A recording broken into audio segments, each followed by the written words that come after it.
Morning class. आज जो हम पढ़ेंगे वो पढ़ेंगे एप्लीकेशंस ऑफ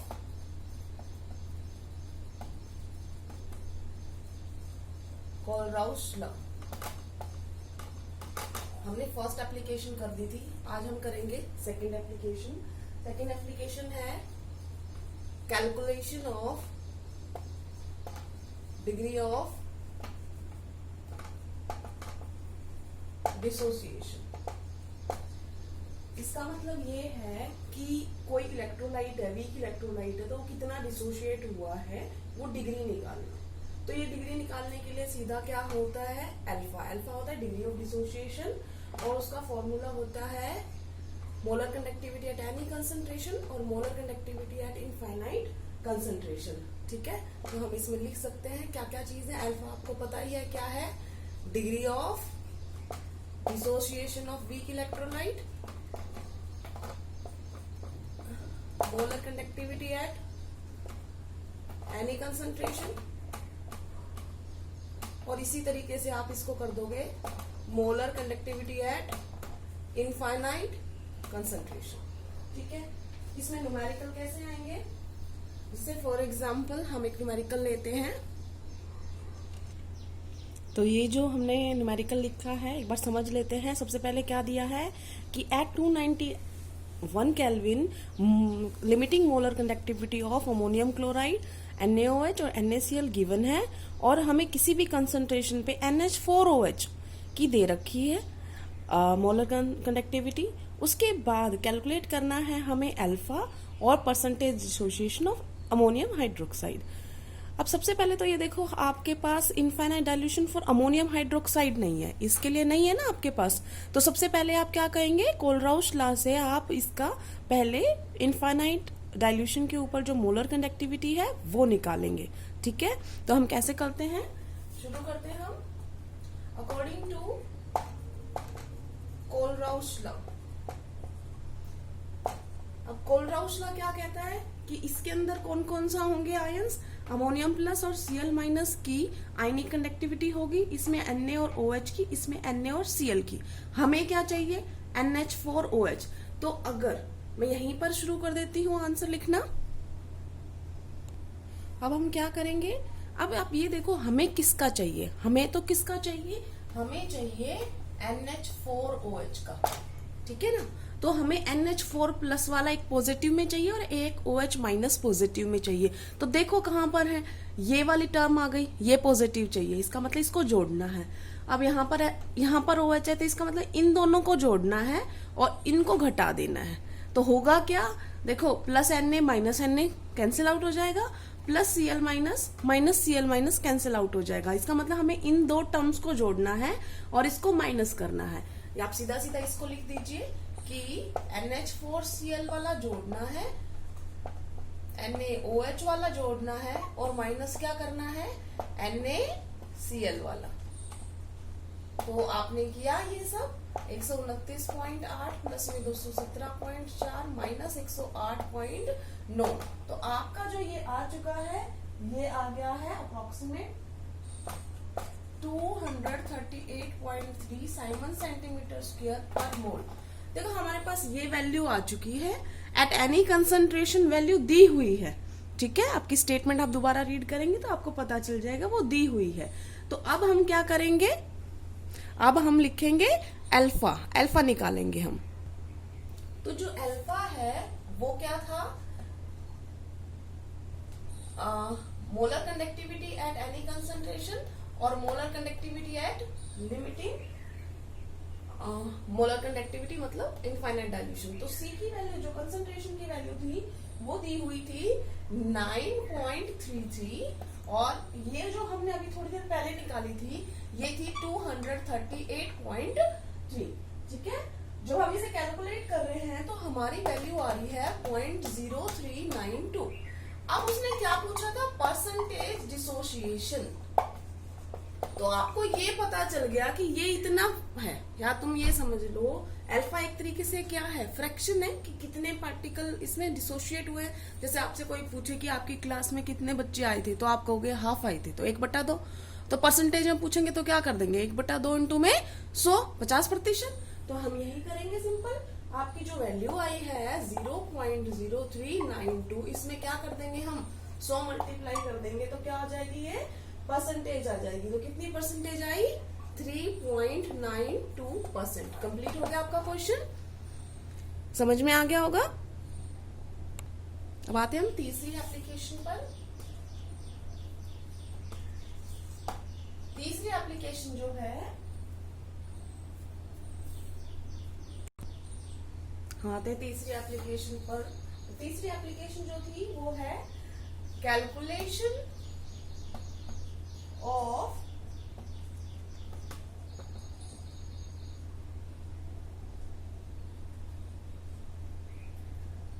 डिसोसिएशन कांस्टेंट। अभी तक हमने क्या निकाला था थोड़ी देर पहले, डिग्री ऑफ डिसोसिएशन, उसी से हम क्या निकालेंगे, डिसोसिएशन कांस्टेंट। तो डिसोसिएशन कांस्टेंट क्या होता है, इसको आप ये समझो। फॉर एग्जांपल हम कोई भी रिएक्शन ले लेते हैं, हमने वीक एसिड ले लिया। अब वीक एसिड क्या होता है, वीक एसिड पूरा तो कंप्लीटली तो होता ही नहीं आयनाइज, तो उसके अंदर मान लो ये आयन बनते हैं टूटने के बाद, बन गए, यही बनते हैं। तो अब क्या होगा, क्योंकि ये पूरा नहीं टूट रहा तो यहाँ पर इक्विलिब्रियम मेंटेन हो रखा है, ठीक है। अब मान लो किसी भी कंसंट्रेशन पर, एट एनी कंसंट्रेशन, ठीक है, सी हमने कंसंट्रेशन मानी थी, तो अब हमें क्या पता है, अल्फा हमारी डिग्री ऑफ डिसोसिएशन है, ठीक है। तो किसी भी कंसंट्रेशन पे यहाँ पर हमने शुरुआत में तो जब ये एक था, फुल था, मान लो यहाँ पे शुरुआत में बिल्कुल स्टार्टिंग में जब टाइम क्या था 0, तो ये 1 था, ये 0 था, ये 0 था, क्योंकि शुरुआत ही नहीं हुई थी। लेकिन एट एनी कंसंट्रेशन, या आप कह सकते हैं एट टाइम टी, तो थोड़ी देर बाद क्या हुआ, उसमें से कुछ क्या हो गए, डिसोशिएट होना शुरू हो गए। अगर आप इसको कंसंट्रेशन को C ले रहे हैं तो यहाँ पर मैं C ले रही हूँ, यहाँ पर 0 0 है, तो अब हमने क्या कर दिया कि, तो देखो शुरुआत में उसकी कंसंट्रेशन हमने कुछ तो मानी कि है, कुछ हमने ली, 100 ली, 200 ली, कितनी ली वो हमने C से डिनोट कर दिया। तो जब वो C था तब ये दोनों 0 0 थे, क्योंकि वो उस वक्त शुरू ही नहीं हुई थी रिएक्शन। लेकिन थोड़ी देर बाद क्या होगा, C जो कंसंट्रेशन है, जो फुल कंसंट्रेशन थी, वो अब फुल नहीं रही, उसमें से क्या माइनस हो गया, C और माइनस C अल्फा। क्या मतलब है C अल्फा का, अब ये समझो, तुम 100 बच्चे क्लास में हो एक्चुअल में, ठीक है ना, उसमें से 10 बच्चों को मैंने बाहर भेज दिया, तो 10 बच्चे का फ्रैक्शन आपने निकाला, 10/100 कितना आता है, 10/100 कितना आया, 1/10। तो ये अल्फा क्या है, 1/10। अब ये एक्चुअल क्या कंसंट्रेशन है, कि कितनी कंसंट्रेशन यहाँ पे बची हुई है, तो फुल कंसंट्रेशन में से कितने बाहर भेज दिए, तो ये इतना बचा हुआ, इतनी कंसंट्रेशन है इस टाइम पर। तो ये तो क्या थी, C जो भी कंसंट्रेशन थी, उसमें से क्या माइनस कर दिया, देखो 1/10 बच्चे नहीं गए, कितने बच्चे गए हैं, 1/10, क्योंकि ये हमें पता था 1/10 गए हैं, तो 1/10 गुना में 100 कर दिया, तो कितने बच्चे आए, 10 बच्चे, ठीक है ना। तो कंसंट्रेशन के अगर हम अल्फा इंटू में कर देते हैं तो हमें ये पता चल जाता है कि एक्चुअल कितने नंबर ऑफ मॉलिक्यूल, मतलब नंबर कंसंट्रेशन के खत्म हुई है, ठीक है। तो अब यहाँ पर जब इतने बाहर गए हैं तो बाहर कितने गए, C अल्फा और C अल्फा, ठीक है। तो अब जब हम डिसोसिएशन कांस्टेंट निकालेंगे, डिसोसिएशन कांस्टेंट एक तरीके से इक्विलिब्रियम कांस्टेंट मान लो आप, तो आपने अगर 11th ढंग से पढ़ी है तो आपको पता होगा कि ये जो है डिसोसिएशन कांस्टेंट, उसमें क्या होता है, प्रोडक्ट और मल्टीप्लाई बटे में रिएक्टेंट, ठीक है। जो दे रखा है वो लिख दो। तो सबसे पहले हमने क्या दे रखा है यहाँ पर, C अल्फा, पहले वाले की कंसंट्रेशन, दूसरे वाले की दोबारा C अल्फा, और इसकी C कॉमन अगर ले लें हम, इसको हम क्या लिख सकते हैं, C कॉमन लिख के 1 माइनस अल्फा भी तो लिख सकते हैं ना। तो यहाँ पर हमने लिख लिया ये इस तरीके से, एक C से एक C कैंसिल हो गया, तो हमारे पास क्या बचा, C alpha square 1 minus alpha. हमने डिसोसिएशन कांस्टेंट निकाल लिया, डिसोसिएशन कांस्टेंट को बेटा K से डिनोट कर रहे हैं, तो हमारा फॉर्मूला क्या आ गया, K C alpha square 1 minus alpha.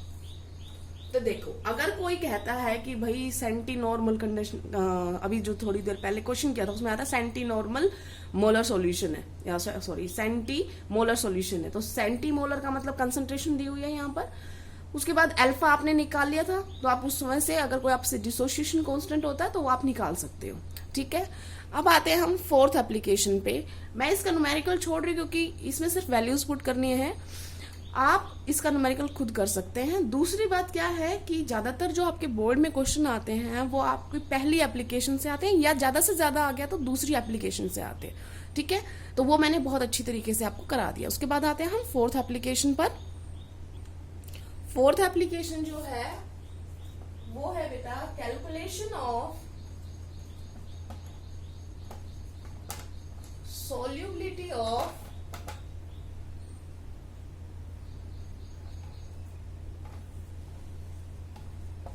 sparingly का मतलब होता है जो थोड़ा बहुत घुलता है, soluble salt जो कम घुलते हैं। हम तो वीक की बात कर रहे हैं ना कोलराउस लॉ में, तो जो वीक है इलेक्ट्रोलाइट, जो अगर हम उसको घोल रहे हैं तो पानी में उसके कम आयंस घुल रहे हैं, सारे नहीं घुल रहे हैं, तो उसकी बात कर रहे हैं। तो इसका सिंपल क्या है, ये सिंपल, इसमें कुछ करना ही नहीं है आपने। सबसे पहले तो आप ये सोचो, जैसे कोई भी सोल्ट है, जैसे मान लो आपका AgCl है या लेड सल्फेट है, ये सब क्या है, ये जो होते हैं ये थोड़े एक्सटेंट के लिए पानी में घुलते हैं। तो स्पेरिंगली सोल्यूबल का मतलब क्या होता है, जो सोल्यूबल होते हैं इन वेरी स्मॉल एक्सटेंट। जैसे अगर आप NaCl बोलोगे तो NaCl तो कंप्लीटली घुल जाएगा, लेकिन ये थोड़ी थोड़ी मात्रा में घुलेंगे, तो इन्हें क्या बोल रहे हैं हम, स्पेरिंगली सोल्यूबल। तो इनको ये मानना है कि जब आप उनको डिसॉल्व करोगे पूरा, तो वो कब पूरी तरीके से घुल जाएगा। देखो इनफाइनाइट डाइल्यूशन के ऊपर क्या होगा, इनफाइनाइट डाइल्यूशन पे वो मैक्सिमम जितना घुल सकता है वो घुलेगा। ये बात आपको समझ में आ गई। ठीक है, इसका मतलब जो उनका जो जितना वो घुला है उसको हम क्या बोल लेते हैं, इनफाइनाइट डाइल्यूट हो चुका है ये। अब क्या करेंगे, मान लो वो सॉल्यूशन सैचुरेटेड बन गया, तो हम लिख लेते हैं एक बार, as their solutions are saturated. Saturated क्या होता है बेटा, कि अगर उसमें और घोलते हैं तो घुलता नहीं है, तो वो तो कम ही घुलते हैं। वो ऑलरेडी जब भी कोई कंसंट्रेशन पे आप घोलोगे, मान लो आपने 1 चम्मच घोली तो भी वो नहीं घुलने वाला, तो भी वो सैचुरेटेड ही है। 2 चम्मच डालोगे तो भी वो सैचुरेटेड है। मतलब कोई भी कंसंट्रेशन पे वो क्या बन जाते हैं, सैचुरेटेड बन रहे हैं। तो their concentration is equal to their solubility. तो मान लो मैंने क्या कहा अभी, कि अगर वो हर कंसंट्रेशन के ऊपर सैचुरेटेड बन रहे हैं, तो जो कंसंट्रेशन हमने ली वही उसकी हम क्या मान लेंगे, सोल्यूबिलिटी मान लेंगे। ठीक है ना। तो हमारे पास देखो क्या फॉर्मूला था कापा का फॉर्मूला आपको याद होगा, स्पेसिफिक कंडक्टिविटी। स्पेसिफिक कंडक्टिविटी किस चीज को निकालने के लिए इस्तेमाल थी, स्पेसिफिक कंडक्टिविटी थी, तो ये हमें किससे क्या चाहिए, मोलर कंडक्टिविटी। तो मोलर कंडक्टिविटी का फॉर्मूला क्या था, कापा, यही वाला। इसकी जरूरत नहीं है, डायरेक्ट आपको मिल जाएगा न्यूमेरिकल में, कापा है। उसके बाद में क्या करते हैं हम, 1000 बटे में मोलैरिटी, क्योंकि ये मोलर कंडक्टिविटी है, ये होता है। तो अभी मैंने क्या बोला यहाँ पर, कि किसी भी कंसंट्रेशन पे जो उसकी कंसंट्रेशन होगी वो उसकी सोल्यूबिलिटी होगी। तो हमने इसको किससे रिप्लेस कर दिया, सोल्यूबिलिटी से। किससे रिप्लेस कर दिया, सोल्यूबिलिटी से। एस से हम डिनोट कर पा रहे हैं इसे, तो सोल्यूबिलिटी है एस। तो अब हम लिख लेते हैं जो हमने लिखा है क्या। तो अब क्या है, हमने फॉर्मूला निकाला है कि जो मोलर कंडक्टिविटी थी किसी की भी, वो हमारी क्या आई है, कापा 1000 बाय ये थी। हमने इसकी जगह पे क्या कर दिया था, कापा, जो मैंने नीचे लाइन लिखी थी उसी को मैं दोबारा रिपीट कर रही हूँ बेटा, आपको लिखने की दोबारा जरूरत नहीं है, ये हमने लिखा। तो यहाँ से एस क्या है इसके अंदर, सोल्यूबिलिटी। तो किसी की सोल्यूबिलिटी हमने कैसे निकाल दी, ये हमारी क्या आ गई, सोल्यूबिलिटी। इसमें आप बताइए आपको कापा क्या है, स्पेसिफिक कंडक्टिविटी, मोलर कंडक्टिविटी, जो भी आपको सॉल्ट दे रखा है, इलेक्ट्रोलाइट दे रखा है, मोलर कंडक्टिविटी ऑफ, और लिमिटिंग है वो लिखना मत भूलना, limiting molar conductivity of salt by electrolyte. और एस क्या है, एस है solubility ऑफ सॉल्ट। तो हमने निकाल सकते हैं कि नहीं निकाल सकते हैं? हमें ये चीज पता मिल जाए और ये चीज हम या तो कोलराउस लॉ से निकाल लेंगे या दे रखी होगी, ठीक है ना। तो अगर ये दोनों चीजें निकाल लेते हैं तो ऑटोमेटिकली सोल्यूबिलिटी हमें पता चल जाती है। तो एक न्यूमेरिकल कर लेते हैं। क्वेश्चन मैंने लिख दिया, एक बार आज समझ लीजिए क्या क्या दे रखा है और क्या हमसे पूछा गया है। सबसे पहले तो उसने बोला है कि the conductivity of A saturated solution. देखो सैचुरेटेड सॉल्यूशन बन गया है और किसी भी कंसंट्रेशन पे, तो एट 288 केल्विन पे उसकी ये है जो कंडक्टिविटी, ये मोलर कंडक्टिविटी दी हुई है बेटा, यूनिट्स देख लिया करो, उससे पता चल जाता है कौन सी कंडक्टिविटी दी हुई है। उसके बाद आयनिक जो कंडक्टेंस है वो दी हुई है Ag+ की इतनी और क्लोराइड आयंस की इतनी एट इनफाइनाइट डाइल्यूशन। देखो मैंने यहाँ पे ये लगाया है, तो इसका मतलब नोट लगाते ही वो क्या बन जाता है, इनफाइनाइट डाइल्यूशन पे। तो आपसे S की वैल्यू पूछिए, तो देखो आपके लिए तो बिल्कुल सिंपल है, ये दोनों चीज दिए हुए हैं और आपसे सॉल्युबिलिटी पूछिए किसकी, AgCl की। तो सबसे पहले तो आप क्या करोगे, आप इसकी AgCl की क्या निकाल दोगे, मोलर कंडक्टिविटी यानी इनफाइनाइट डाइल्यूशन। तो आप सिंपल ऐड कर दोगे, आपका कोलराउस लॉ कहता है ऐसा कि जो आयंस है उनकी आयनिक कंडक्टेंस के बराबर होता है। तो ये कौन सा लॉ है, अकॉर्डिंग टू कोलराउस लॉ, ये आप लिख लेना। उसके बाद हम निकाल रहे हैं तो ये आ गया 61.9 प्लस में 76.3, तो ये कितना हो गया 138.2 साइमन सेंटीमीटर स्क्वायर पर मोल।